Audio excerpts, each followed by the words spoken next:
नमस्कार। राजेश हूं। पहचान गए? ये बातें हमने आज रेडियो गूंज पर नहीं की है।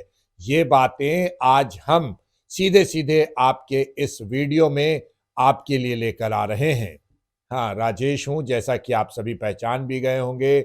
और हमारे साथ इस कैमरे के फ्रेम में नजर आ रहे होंगे आचार्य रुपेश पाठक। पहचान की जरूरत नहीं है, बहुत सारे वीडियो जो हैं आते रहे हैं जिनसे हम बहुत खास मुद्दे पर बात करने वाले हैं। क्योंकि मेरे लिए भी जब हमको पता चला था तो ये आश्चर्य का विषय था कि ऐसा भी होता है क्या। 3-4 दिन पहले मैं कुछ मित्रों के साथ बैठा था। वो आर्किटेक्ट थे, हाँ, मकान बनाते थे और उसमें नक्शा बनता है, सारी चीजें। तो मकान बनाने से पहले सबसे पहले पानी की जरूरत होती है और उसके लिए बोरिंग किया जाता है, आप सब जानते होंगे।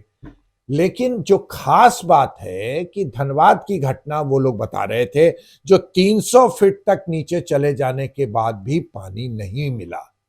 तो पास पड़ोस के लोगों ने कहा कि फला बाबा यहां रहते हैं, वो आप लोगों को बता देंगे कि कहां पर पानी मिलेगा। ये मेरी कौतूहल और बढ़ गई कि अरे ऐसा होता है क्या कि ऊपर से देख के कोई पानी बता देगा। लेकिन हुआ वही उन लोगों का कहना था। बाबा को बुलाया गया अगले दिन सुबह और वो उस जगह से कुछ लग्घी उन्होंने कहा कि आगे जाकर के उन्होंने कहा कि यहां खोदो, पानी मिलेगा। हाँ, अब पानी मिल गया। तो हमने सोचा कि हमारे आचार्य महोदय इसकी जानकारी उनके पास होगी और अगर ऐसा कुछ है तो वो भी वास्तुविद हैं, वो भी कुछ जानते होंगे, तो उनसे पूछेंगे। तो आज मौका मिल गया, जब ये हमारे स्टूडियो में आए तो हमने सोचा इनसे लगे हाथ पूछ लेते हैं। तो हमने इनसे यही पूछा पूछा ना जी जी, आचार्य बिल्कुल महोदय, बिल्कुल राजेश जी। कि क्या ऐसा संभव है कि ऊपर से नीचे की बातें बताई जा सकती है? बिल्कुल बिल्कुल बताइए बिल्कुल हमारे बिल्कुल लोगों को। बिल्कुल। सबसे पहले तो वास्तु में हर चीज का वर्णन है, हाँ, जिसमें एक वर्णन ये भी है हाँ, कि पानी कहाँ, कितना और कैसे हाँ, मिलेगा। कई जगह होता क्या है कि बिना जानकारी का हम लोग जो है खोदना शुरू कर देते हैं, हाँ, हाँ, हाँ। लेकिन वो असफल रहता है, जी, सफलता जी, उसमें जी, नहीं जी। प्राप्त होता है राजेश जी। हाँ, उस क्रम में ये ध्यान रखना चाहिए कि ये भी वास्तु का एक पार्ट ही है। हाँ, वास्तु से रिलेटेड ही चीजें हैं, वास्तु का एक पार्ट ही है।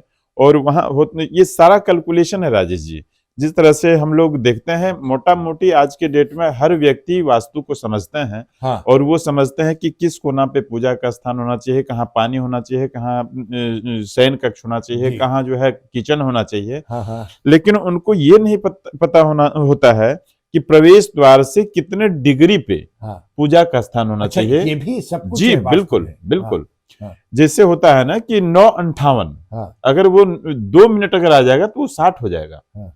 ठीक है ना, वो 10 बज जाएगा, तो 58 ही है, तो उसका बहुत महत्व है। 2 मिनट का बहुत बड़ा फेर है। हुँ। तो उसी तरह से देखा जाता है कि कितने डिग्री पे पूजा का स्थान है, कितने डिग्री पे उस प्रवेश द्वार के, कितने डिग्री पे जो है किचन है जहां हम लोग खाना बनाते हैं, वहां से कितने डिग्री पे शौचालय का टंकी है, जी। वहां से कितने डिग्री पे जो है भंडार का कक्ष है, हुँ। कितने डिग्री पे आंगन है, जी, जी।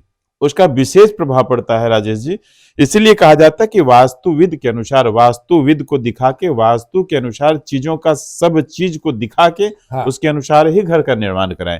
बहुत छोटा सा चीज नहीं है। ये लोग समझते हैं कि हम तो फलना कोना पर पूजा का स्थान रखे, कोना नहीं होता है। हाँ। जिस तरह से कपड़ा पूरा कपड़ा ही है, पैंट को हम बॉडी में नहीं पहन सकते हैं, पैंट को पैर में के द्वारा ही पहन सकते हैं, जी, सर जी, के जी। द्वारा नहीं। उसी तरह से डिग्री मायने रखता है। उसी तरह से जैसे आपने भी बोला कि पानी, तो पानी का बिल्कुल सही बोला आपने कि वहां पे वो पानी का स्थान नहीं होगा। हम लोगों के ग्रामीण क्षेत्र में, ग्रामीण भाषाओं में कहा जाता है कि डेगे डेग पानी, कोशी कोश वानी। हाँ, चेंज होता है, हर एक कोश पर वानी, भाषा हाँ, चेंज हो जाता हाँ, है। हाँ।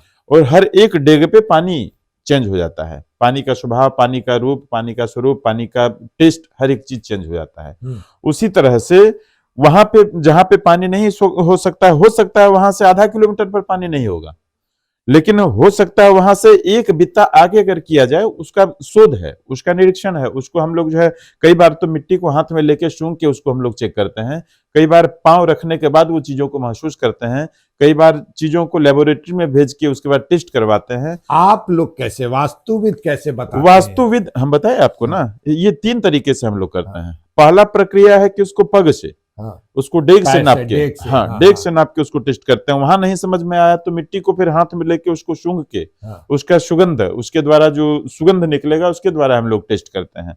अगर वो भी नहीं समझ में आया, ये दो चीजों में तो हम लोगों को समझ में आ जाता है, हाँ 99% समझ में आ जाता है। 2% अगर नहीं आया हाँ। तो उसको पूरा फुलफिल करने के लिए हम लोग लेबोरेटरी में भेजते हैं।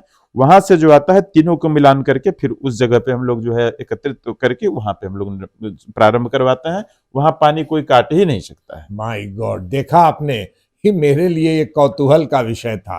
हालांकि इस वीडियो को देखने वाले लोग, बहुत सारे लोग हंस भी रहे होंगे कि ऐसा कहीं होता है क्या, लेकिन होता है मित्रों। ये इन्होंने, आचार्य महोदय ने भी कहा, और हमारे उन मित्रों ने भी, उसमें से ही बहुत सारे लोग नहीं मानते थे, लेकिन उन लोगों ने माना इस चीज को। अच्छा, एक बात चलते चलते, कि क्या वास्तु जो है विज्ञान है? विज्ञान वास्तु पे आधारित ही विज्ञान है राजेश जी। हाँ वास्तु को विज्ञान भी माना आज के डेट में, हाँ क्योंकि वास्तु आज का नहीं है, विज्ञान तो आज का है। हाँ वास्तु आज का नहीं है, इसलिए वास्तु सत्य है, विज्ञान उसको मान्यता दिया कि नहीं ये सत्य है। तो वास्तु अगर है तो विज्ञान है, वास्तु नहीं है तो विज्ञान भी नहीं है। अच्छा, आपको इसकी पढ़ाई लिखाई करने के लिए किसने कहा, कहाँ से मोटिवेटेड? मोटिवेटेड मेरी शुरू से ही, जब मैं थोड़ा सा होश संभाला उसी वक्त से मुझे कुछ कुछ चीजों का आभास होने लगा, और मेरा पहला प्रयास रहता है कुछ नई चीजों का रात भर हॉरर फिल्म्स देखना। उसके बाद जो है रात भर जो है क्या कहता है चीजों को समझना, कैसे योग होता है, कैसे आसन होता है, कैसे दीक्षा होता है, कैसे हवन होता है, कैसे तर्पण, कैसे मार्जन होता है। बचपन से ही? बचपन से ही मेरा शौक रहा है, और हमने प्रारंभ किया 12 वर्ष की उम्र में। हमने प्रारंभ किया अमावस्या और पूर्णमासी को। अगर मैं नहीं जा पाता था, या तो तारापीठ या नहीं तो माँ कामाख्या, ये दो चीज जगह में जाना प्रारंभ किया। और विगत में विवाह से 1 वर्ष पहले तक वो जाते ही रहा दोनों जगह। अगर मैं अमावस्या को तारापीठ चला जाता था, तो फिर पूर्णिमा को मैं कामाख्या जाता था। कामाख्या अगर मैं पूर्णिमा को नहीं जा पाया तो अमावस्या को जाता था। मैंने दोनों में से एक जगह मुझे रहना ही, बचपन से ही इन चीजों में आपका विशेष रुझान लगाव रहा। रहा। हाँ, और मुझे घर वाले कई लोगों ने बोला कि ये क्या कर रहा है, क्या करेगा नहीं करेगा, ये कुछ समझ में नहीं आता है, कुछ ये कोई चीज है जो ये चीज सीखना चाहता है। हाँ। लेकिन मेरा इंटरेस्ट शुरू से रहा, और मेरा हमारे पिताजी भी बोले कि जिस क्षेत्र में जाना चाहता जाए, मेरा सपोर्ट है। और बीएचयू में गए, इन चीजों के विषय में हमने गहन चीजों की जानकारी ली। हमारे गुरुदेव जो थे, वो विशेष कृपा उनका हमारे ऊपर रहा, ये विशेष चीजें हमको प्राप्त हो पाया। मतलब कि एक बाबा की नगरी देवघर से निकल करके और शिक्षा ग्रहण करने के लिए दूसरे बाबा की नगरी, जी बिल्कुल, बाबा विश्वनाथ की शरण में चले गए। बहुत अच्छा लगा आचार्य रूपेश पाठक जी आपसे बात करके। और अगर आचार्य रूपेश पाठक से कोई पर्सनली बात करना चाहते हैं, हाँ एकदम व्यक्तिगत रूप से बात करना चाहते हैं, जिनको इन चीजों में विश्वास है ना, तो आप बात कर सकते हैं। इस वक्त आपके स्क्रीन पर एक नंबर आ रहा होगा, आप लिख लें। और ये बातें फिर कह रहा हूं कि ये भ्रांति या अंधविश्वास फैलाने के लिए हमने नहीं बातचीत की है, ये सच है और लोग इसे मानते भी हैं। और ये आज की चीज नहीं है, जैसा कि आचार्य महोदय ने कहा। तो आप स्वतंत्र हैं, मानिए या ना मानिए। फिलहाल राजेश को दीजिए इजाजत। नमस्कार।